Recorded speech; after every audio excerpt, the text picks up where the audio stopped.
Գիտեիք, որ ձեր կյանքը սկսվել է ոչ թե լռության մեջ, այլ շլացուցիչ լույսի պայթյունով։ Գիտնականները ֆիքսել են մի ապշեցուցիչ երևույթ։ Բեղմնավորման հենց այն վայրկյանին, երբ կյանքը սաղմնավորվում է,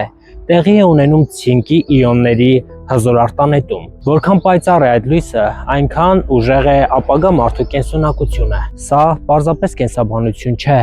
սա իսկական տիեզերական հրավառություն է ձեր մոր օրգանիզմում, բայց սա միայն սկիզբն է այն անքակտելի կապի, որը գիտությունը կոչվում է միկրոքիմերիզմ։ Պատրաստվեք զարմանալու։ Հղիության ընթացքում երեխայի բջիջները տեղափոխվում են մոր արյան մեջ եւ բնակություն հաստատում նրա սրտում, ուղեղում եւ այլ օրգաններում, մնալով այնտեղ տասնամյակներ շարունակ։ Եթե մայրը վնասվածք է ստանում կամ հիվանդանում է, երեխայի այդ փոքրիկ բջիջները շտապում են օգնության, վերածվելով սրտի կամ լյարդի բջիջների եւ բուժելով մորը։ Մայրը բառացիորեն իր ներսում կրում է իր զավակների կենդանի մասնիկները մինչև կյանքի վերջ։ Դուք երբեք չեք բաժանվում ձեր մորից, նույնիսկ եթե հազարավոր կիլոմետրեր հեռու եք։ Իսկ հիմա անցնենք ամենախորհրդավորին՝ հոգիների ընտրությանը։ Էզոթերիկ ուսմունքներն ասում են, որ մենք պատահական չենք ծնվում։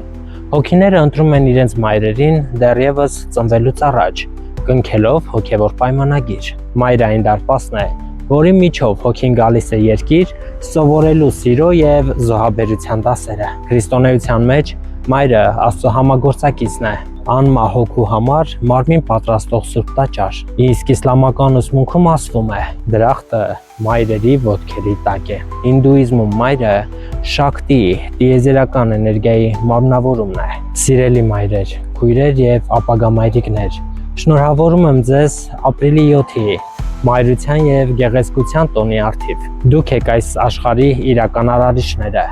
Դուք եք այն լույսը, որով սկսվում է ամեն կյանք։ Մաղթում եմ ձեզ առողջություն եւ այնպիսի սեր, որը չունի սահմաններ։ Թող ձեր զավակները միշտ լինեն ձեր հպարտությունն ու ձեր սրտի ջերմությունը։ Ես Արգամ Ռոբերտին եմ եւ խոնարհվում եմ ձեր վսեմ առաքելության առջև։ Եվ վերջում մի հարց, որը ձեզ կստիպի մտածել։ Եթե ձեր զավակի բջիջները բառացիորեն բնակվում են ձեր սրտում,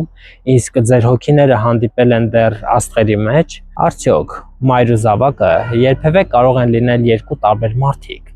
թե նրանք մեկ ընդհանուր տիեզերական էություն են, բաժանված երկու մարմնի մեջ։ Ձեզ հետ Արգամ Ռոբերտին էր, կհանդիպենք։